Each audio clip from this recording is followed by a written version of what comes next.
तो रोज़ की तरह अनलिखित ब्लॉग में सबका हार्दिक स्वागत है। सबके मंगल भविष्य की कामना के साथ मैं सबका अभिनंदन करता हूँ, स्वागत करता हूँ, सबके शुभ भविष्य की कामना करता हूँ। आज प्रेरणादायक विषय में दोस्तों सद्भाव और सद्व्यवहार हमारे जीवन में कैसे अवतीत होता है और ये परमेश्वर के नाम का ही स्वरूप है। तो सद्भाव और यानी जो सद्व्यवहार हमारे जीवन में अवतीत होता है तो यानी उन्हीं को साधु भाव भी कहा गया है। गीता में दोस्तों अनेकों जगह सद्भाव के बारे में अनेक रचनाएं हैं। भावपूर्वक शब्दों को साधुमय समझे जाने के सार को और जितने भी पुरुषों में उत्तम भाव रहते हैं और वे परमात्मा की प्राप्ति के पात्र समझे जाते हैं।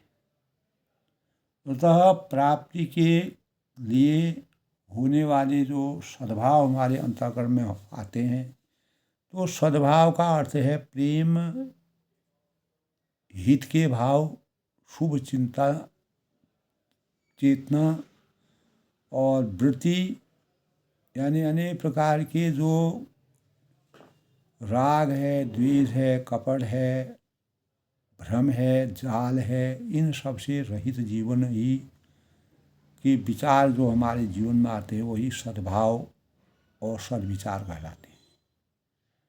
तो जिसमें मानव हर एक चीज़ों से समझौता करके अपने जीवन को, अनेक जो कुसंस्कारिक चीज़ होती है उनसे भी समझौता करके अपने जीवन को सामंजस्यपूर्ण बनाने में विश्वास रखते हैं। तो जीवन में सद्भाव का अर्थ है दोस्तों अंतरिम शांति और शांति के साथ संतुलन और सकारात्मक स्थिति को संदर्भित करना, दुनिया के साथ तालमेल कर भगवान के प्रति श्रद्धा भावों का सृजन करना। तो सत्व है, रजस है, तमस है के बीच जो संतुलन से हमें प्राप्त होता है, जो संतुलन, तो सत्व, रजस और तमस के बीच संतुलन से जिसको प्राप्त किया जाता है तो शांति तभी संभव है जब हमारे चारों ओर का वातावरण अनुकूल हो, सामाजिक सद्भाव का माहौल हो और समाज की तरक्की के रास्ते पर लगातार वृद्धि हो और शांति सद्भाव से शांतिपूर्वक रहना एक ऊर्ध्वाधर प्रक्रिया है, निरंतर अनुरत आगे चलने वाली। ईमानदारी है, दयालुता है और उदारता है, वफादारी है, ये सब सद्भाव और सद्विचारों की प्रेरणा के स्वरूप हमारे जीवन में अवतरित होते हैं। तो दोस्तों आज प्रेरणास्पद भावों में भावात्मक शब्द वे एक साधु भाव समझे जाने चाहिए जिन पुरुषों, जिन मानवों के, जिन प्राणियों के जो मानव जीवन है, मनुष्य रूप में जो भी अवतीत होता है, चाहे वो स्त्री हो, पुरुष हो, तो पुरुषों में उत्तम भाव रहते हैं जो परमात्मा की प्राप्ति के पात्र समझे जाते हैं। अतः प्राप्ति हेतु होने से उनको सद्भाव कहा जाता है। तो सद्भाव और सद्व्यवहार प्रेरणा के स्वरूप में हमारे जीवन को कैसे मानवीयता के धर्म का संचार करते हैं, यानी अमानित्व से, यानी मान का न चाहने वाले, क्षमा अपने साथ किए गए अत्याचारों का बदला न चाहने, कोमलता, सरलता, पवित्रता, शांति, शीतलता, समता, वैराग्य, श्रद्धा, दया, उदारता, सुहृदयता इत्यादि भाव जो है साकार परमेश्वर तो स्वाभाविक होते हैं। भगवानों में ही ऐसे गुणों का प्रवेश होता है। भगवान की शरण में जब हम जाते हैं तो उनकी उपासना करने वाले जो साधक होते हैं, भक्त होते हैं, उनकी अंतःकरण में दया का विकास होता है। और ऐसे सद्भावों से युक्त भक्त जो है, जो परमात्मा के दर्शन के अधिकारी होते हैं, तो हम लोगों को ऐसे भावों को प्राप्त करने के लिए सब प्रकार से परमेश्वर की शरण लेनी चाहिए। और भगवत दया जिस प्रकार आज के प्रसंग में रामचरितमानस में था, दोस्तों, जिस प्रकार सत्य, रूपा और मनु ने अपने चौथेपन में पूरा जीवन राजपाट करने के बाद राजा रानी के रूप में अवतरी थे, लेकिन उनका बाद का जीवन किस प्रकार से चरितार्थ हुआ, जिन्हें जल और वायु से हजारों सालों तक जीवन परमात्मा की आसक्ति प्राप्त हुई।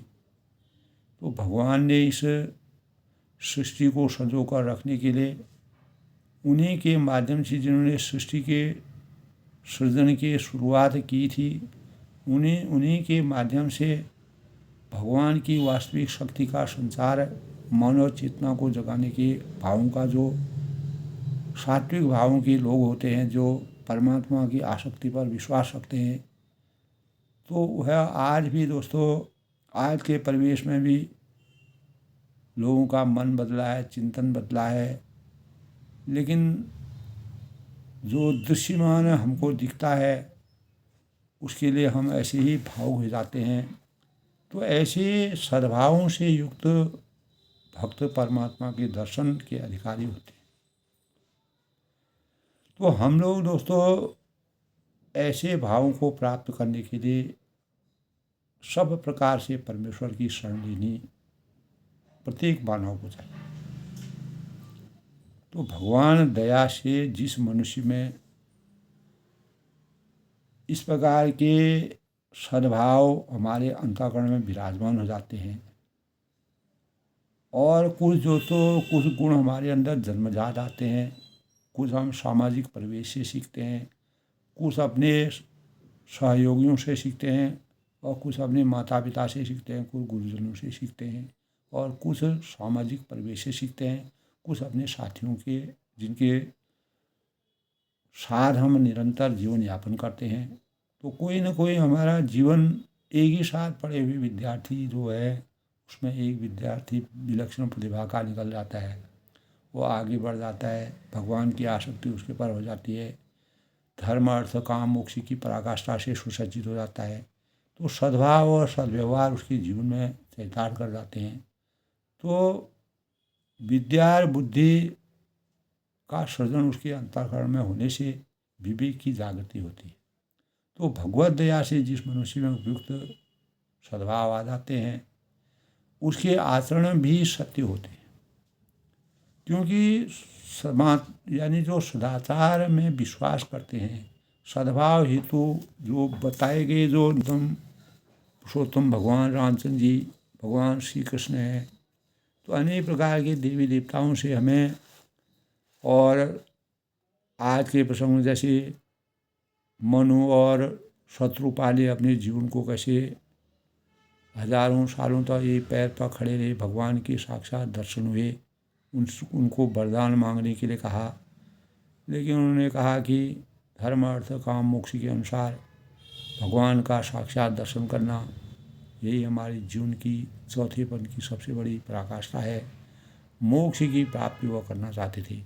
इस सृष्टि की रचना करने के बाद उन्होंने इस भौतिक शरीर को किस प्रकार से, उन्होंने अपने भौतिक शरीर को किस प्रकार से साधना के स्वरूप में संजो कर रखने के भावों का संचार किया। तो दोस्तों, जैसा आंतरिक भाव होता है, हम अंतरात्मा से जो कुछ सोचते हैं वैसी ही बाहरी चेष्टा होती। अतः सद्भाव से मुक्ति और सद्भाव से पतन समझना से पतन अगर किसी का हो जाता है तो उसका जीवन कैसा होगा। तो सद्गुणों से संपन्न पुरुष यथा साध्य उस जगह तक नहीं जा सकता है जहाँ मान, बड़ाई, पूजा मिलने की संभावना होती। परमात्मा के द्वार पर हर व्यक्ति नहीं जा सकता है। परमात्मा का नाम हर चिंतन में प्रवेश नहीं कर सकता है। परमात्मा की आसक्ति सभी पर नहीं आ सकती। जाको राखे साइया मार सके न कोई। जिस पर परमात्मा की कृपा होती है उसकी साधना में कितने भी अगर चुनौतियाँ आ जाती हैं, परेशानियाँ आती हैं, अनेक प्रकार की विषमताएँ आ जाती हैं, अनेक प्रकार की कटुता की बातों को सुनने का ये भाव आता थे, लेकिन वो अपने जीवन को हमेशा मर्यादित रखता है। यही मर्यादा पुरुषोत्तम भगवान राम जी ने अपने जीवन में नारी विरह के कारण जब वह वन में घूम रहे थे तो अनेक प्रकार की अवहेलना का पात्र उनको बनना पड़ा था। कि कई ने मर्यादा पुरुषोत्तम भगवान राम जी को वनवास दिया, अपने यानी भरत जी को राजगद्दी दी, लेकिन वास्तविक कारण उसका कुछ और था। जो कार्य भगवान रामचंद्र जी कर सकते थे वह भरत नहीं कर सकते थे। इसीलिए रामचंद्र जी को सोच विचार करके उन्होंने पूरे अनाचार, अत्याचार, अहंकार और इस संसार को सद्बुद्धि से अवतरित करने के लिए अनेक प्रकार के जो अहंकारी थे राक्षसों का अंत करके, और जो ऋषि थे, मुनि थे, देव थे और अनेक प्रकार के प्राणियों को हमेशा के लिए उनके जीवन को सार्थक बनाने के लिए केवल राम की मर्यादा, राम के स्वरूप में, राम के आकार में, राम के आदर्श में ही वो बातें थी। इसीलिए कैकेयी ने उनको वनवास दिया। ये असली रहस्य रामचरितमानस का है। तो उपयुक्त सद्गुणों से संपन्न पुरुष यथासाध्य उस जगह नहीं जाता है जहाँ यानी मान हो और जहाँ बड़ाई, पूजा मिलने की संभावना होती है, हमारा ज्ञान अर्जित होता है। यदि कोई व्यक्ति उसका अनिष्ट कर देता है तो वह यही समझता है कि बड़े पूर्वकृत कर्मों के फल, पूर्व पहले किए हुए जो कर्म हैं उनका फल हमें भोगना पड़ेगा। तो वह उसको साधारण रूप में अपने ऊपर ही उसको दोषारोपण करता है। तो बुरा जो देखने में चला मुझसा बुरा न कोई, मैं जो दिल देखूं, जो दिल खोजूं अपना मुझसा बुरा न कोई। तो कबीरदास जी ने इसीलिए कहा था कि अगर दूसरों ने भी हमारे ऊपर कोई गलत कार्य किया है तो हम अपने को ही दोषी ठहराते हैं। तो यह तो निमित्त मात्र है। ऐसा मानकर वह किसी से भी द्वेष या घृणा नहीं करता, बल्कि अवसर पड़ने पर उसके हृदय में संकोच, ग्लानि, भय और द्वेष को दूर करने के भावों का संचार होता है, कि चेष्टा करता है। तो दोस्तों, यदि इसके साथ कोई यानी असद्व्यवहार करता है, दुर्व्यवहार करता है अथवा व्यंग और कठोर वाक्यों का प्रयोग करता है, तो भी वह विनय और सरलता से सनी हुई मधुर वाणी से उसी प्रकार शांतिपूर्वक उत्तर देता है जिस प्रकार रामचरितमानस में कैकेयी ने दिया। क्या दिया? सुन जननी सोई सुत बड़ भागी, सुन जननी सोई सुत बड़ भागी, जो पितु मात बचन अनुरागी, तनय मात पितु तोष निहारा, दुर्लभ जनिति सकल संसारा।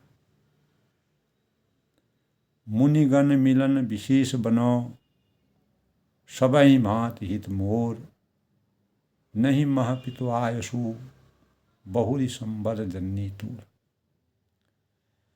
भरत प्राण प्रिय पाय ही राजू। बड़ा गूढ़ रहस्य तुलसीदास ने किया है दोस्तों। भरत प्राण प्रिय पाहु राजू, विधि सब विधि मोहि सन्मुख आजू। और जो न आऊ मन ऐसहु काजा, जो न आऊ मन ऐसहु काजा, प्रथम गणीय मोहि मूढ़ समाजा। प्रथम गणीय मोहि मूढ़ समाजा। तो सुन जननी तोहि सोई सुत बड़ भागी, जो पितु माँ तू बचन अनुरागी। वास्तव में ऐसा सद्भाव से संपन्न पुरुष सारे जगत में अपने परम प्रिय स्वामी परमात्मा का स्वरूप दिखता है और मन ही मन सबको प्रणाम करता हुआ सबके साथ सद्व्यवहार करता है। तो सिय राम मैं सब जग जानी, करूँ प्रणाम जोर जुग जानी। तो सुन जननी सोई सुत बड़ भागी, वह पुत्र बड़ा भाग्यशाली है जो पिता और माता के वचनों का धनी है, वचनों के अनुसार कार्य करता है। तनय मात पितु तोष निहारा, किंचित मात्र भी आपने मुझे 14 साल का वनवास दिया, आपका कोई भी किसी प्रकार का दोष इसमें नहीं है। दुर्लभ जननी सफल संसारा। इस संसार में माँ का मान सम्मान जो है वह बहुत ही दुर्लभ होता है। तब वह कहते हैं मुनिगण मिलन विशेष बनो। उस विशेष वन में जो 14 साल का मुझे वनवास मिला, उसमें अनेक प्रकार की ज्ञानी मुनि के सानिध्य में मैं रहूँगा। सबई भांति हित मोर, और सभी प्रकार से मेरा हित होगा। तब कहा है हित अनित या जगत में जान पर सब कोई, रही मन विविधा हूँ भली जो थोड़े दिन होई। हित अनित या जगत में जान पर सब कोई, तेहि वह पितो आयसु बहुत सबल जननी। तब उन्हें कहा कि आपका जो आशीर्वाद है, आपका जो वचन है, आपने जो बोला है वो मेरे लिए सब प्रकार से सर्वसम्मत है। भरत प्राण प्रिय पाव ही राजू, भरत मेरे प्राण के प्रसमान प्रिय हैं। अगर वह राजपाट पाते हैं तो विधि सब विधि मोहि सन्मुख आजू। भगवान ने विधि होई सोई जो विधि रची रखा। भगवान विधि ने की जो रचना रची है वह किसी कारणवश रची है। जो न आयु बन ऐसों काजा, प्रथम गणे मोहि मूढ़ समाजा। जो ऐसे समय में बन के राज को स्वीकार नहीं करता है वह इस संसार में महामूर्खों के समान है। तो भगवान रामचंद्र की आसक्ति को देखिए आप, कितना तुलसीदास ने किस प्रकार का वर्णन परमात्मा, इसीलिए उनको पुरुषोत्तम कहा गया। तो सिय राम मैं सब जग जानी, करहूँ प्रणाम जोर जुग जानी। ऐसे पुरुषों का सिया राम मैं सब जग जानी, करहूँ प्रणाम जोर जुग जानी पानी। ऐसे पुरुषों का बैरी अथवा मित्र में स्वभाव रहता है, समभाव रहता है। कोई बैरी हो कोई मित्र हो, उससे उनको कोई मतलब नहीं, समानता का। तो और काम पड़ने पर, वास्ता पड़ने पर वो वैसा ही व्यवहार करते हैं जैसा श्री कृष्ण ने अर्जुन और दुर्योधन के साथ किया था महाभारत के युद्ध में। दोस्तों महाभारत यानी महाभारत के युद्ध में आरंभ से पूर्व तक के दोनों समान हूँ। मेरे पास तो कुल है। श्री कृष्ण के पास गए तो दोनों श्री कृष्ण के पास गए तो उन्होंने वही कहा कि मेरे लिए तुम दोनों एक समान हो, दुर्योधन और अर्जुन। और मेरे पास जो कुछ भी है उसे तुम दोनों इच्छानुसार बांट सकते हो, उसका विभाजन कर सकते हो, अच्छाइयों को ले सकते हो, बुराइयों को ले सकते हो, जो भी मेरे अंतःकरण में। और जो मेरे पास कुछ भी है, एक और तो मेरी एक अक्षौहिणी सेना है और दूसरी ओर स्वयं निशस्त्र हूँ मैं, कोई शस्त्र मेरे पास नहीं। तो एक और इतनी बड़ी सेना सज धज के आई है, दूसरी तरफ एकदम कोई शस्त्र ही नहीं है। तुम्हारे परस्पर के युद्ध में दुर्योधन और अर्जुन से कहते हैं कि तुम्हारे जो आपसी युद्ध में शस्त्र ग्रहण न करूँगा। और इन दोनों में से जिसे जो ऊंचे जो जो आपको जचे, अच्छा लगे, वह ले सकता है। इस पर दुर्योधन ने सेना को लिया और अर्जुन ने भगवान श्री कृष्ण को लिया। तो एक तरफ भक्ति है, दूसरी तरफ सेना है, बल है। भक्ति और बल जो है आपस में बढ़ गए। तथा ऐसे पुरुषों को बड़े भारी विषय भोग भी वैसे ही विकसित, यानी वैसे ही विचलित कर सकते हैं जैसे यमराज का दिया हुआ प्रलोभन नचिकेता को न कर सका। यानी यमराज का दिया हुआ प्रलोभन नचिकेता को न कर सका। उसने रथ, घोड़े और स्वर्ग आदि के ऊंचे ऊंचे भोगों का तत्काल ठुकरा दिया। परमात्मा धन को पसंद किया, प्रभु की आस्था को पसंद किया। सद्व्यवहार और सद भावों में किस प्रकार के सद्गुणों में क्या अभिव्यक्ति होती है। न वित्तेन तर्पणयो मनुष्यो लप्यतामे लपश्यामहे वित्रम द्राक्ष्यम चेत्वा जिमी श्यामो यावद अशिष्यसि त्वं बरस्तु मे वर्णीय क्षय अजीर्यताम अमृता नाम एत्य जीर्यन्न मर्त्य क्व धन्य प्रजानन अध्ययन्यण अति प्रमोदा नति दीर्घे जीवते को रमेन न वित्तेन तर्पणयो मनुष्य। भाव यही है कि इसको मनुष्य द्रव्य से तृप्त नहीं होता है और धन तो आपके दर्शन से मिल ही जाएगा। और जब तक आप अनुग्रह पूर्वक प्राणियों पर शासन करते रहेंगे तब तक मैं जीवित भी रह सकूँ, परंतु मैं तो वही वर मांगता हूँ जो मैंने मांगा है। यानी जरा रहित अमृत रूप देवों के समीप जाकर जरा मरण युक्त तथा पृथ्वी रूपी जो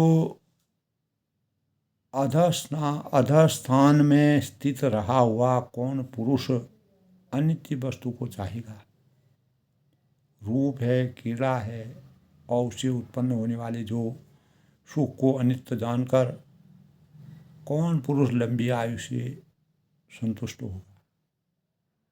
तो हे मृत्यु, तब अर्जुन यानी श्री कृष्ण कहते हैं कि परलोक संबंधी आत्माओं जो शंका की जाती है वह आत्मविज्ञान ही मुझसे कही। इस अत्यंत गूढ़ वर के अतिरिक्त नचिकेता और कुछ भी नहीं मांगता है। ऐसे पुरुषों का जब वेद है, शास्त्र है, महापुरुषों के वचनों में भी प्रत्यक्षतः विश्वास होता है। जैसे कल्याणकामी जो होते हैं, कल्याणकारी जो कार्य होते हैं, सत्य काम का गुरु वचनों में बड़ा भारी विश्वास था। वह यानी उद्दालक की सेवा में ब्रह्म ज्ञान के उपदेश सार्थ उपस्थित होता था। उसे गुरु तत्काल आज्ञा दे देते थे कि ये 400 गायें वन में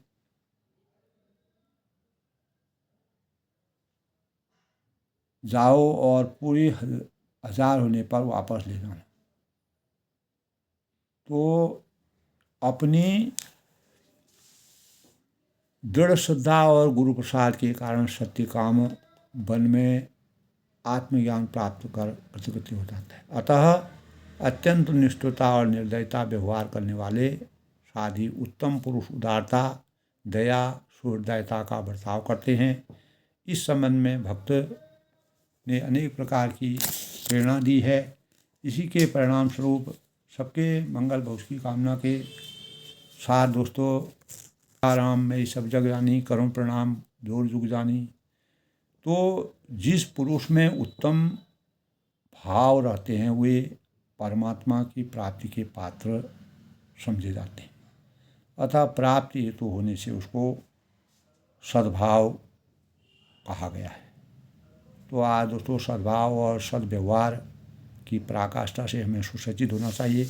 सबके मंगल भविष्य की कामना के साथ प्रेरणादायक विचारों में अपने भावों को मैंने रामचरितमानस और गीता के माध्यम से, अपना ज्ञान के माध्यम से जो भाव का वर्णन किया है वह सबको अपने संज्ञान में रखने चाहिए। उसी से अपने जीवन को चरितार्थ करना चाहिए। सब लोग सुखी रहें, खुश रहें, प्रसन्न रहें। सबके मंगल भविष्य की कामना।